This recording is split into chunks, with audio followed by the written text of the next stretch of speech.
Mara stood at the kitchen counter, her arms crossed.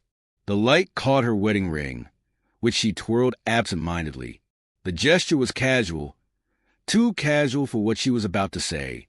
"I don't know why you're making such a big deal out of this, Daniel," she said, her voice laced with impatience.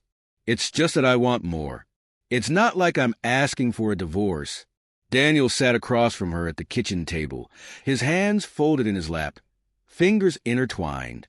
He hadn't said much since she began speaking, and that seemed to trouble her more than the actual conversation. The room was silent, the air thick with tension, but Mara kept talking, ignoring his quiet response. "Look, it's not that I don't love you," her tone softened, almost pleasant. "I do. But I'm seeing someone, and I don't think that necessarily has to mean anything, not really. The thing is, I'm growing as a person.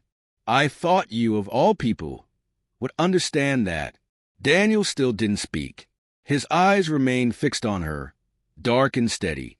His silence made her uneasy.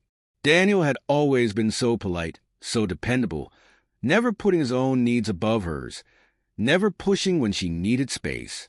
She had convinced herself that nothing would change. After all, he loved her, and she knew he would get over it. "You'll get over it," she said, more to reassure herself than him. "I need you to accept it." She waited for his response, expecting a wave of calm acceptance, like he had shown in the past.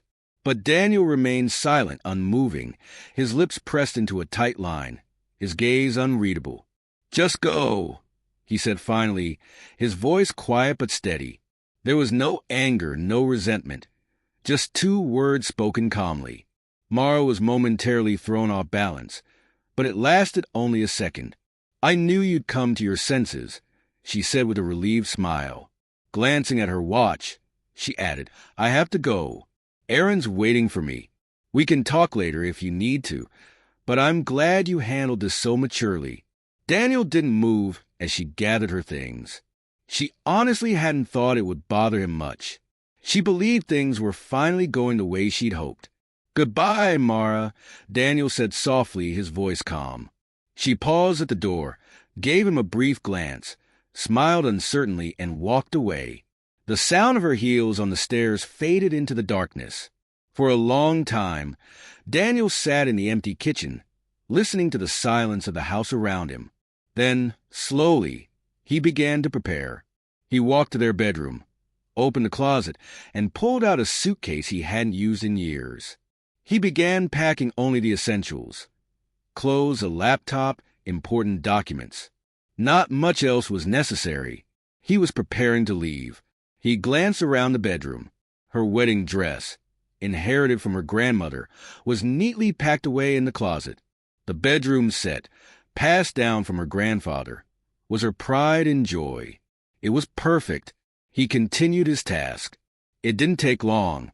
The house was almost completely cleared of everything that had mattered to him, but he made sure not to disturb anything that belonged to Mara. Her things stayed in place. Framed photos on the mantel, snapshots from weddings, vacations, holidays, all her irreplaceable mementos. Family heirlooms, furniture, and gifts from friends and family who were now gone, all untouched. Starting the fire was easy, as his father had taught him. Daniel knew just enough about electricity to be dangerous. It wouldn't look like arson, just a case of bad wiring. He stood on the sidewalk and watched as the house was consumed by flames, not feeling any regret. She wanted freedom now. She would have it. He stood there in the dark, watching the fire destroy what had once been the center of his life. The orange-red glow reflected in his eyes. For just a moment, Daniel allowed himself to feel the pain. Then he walked away.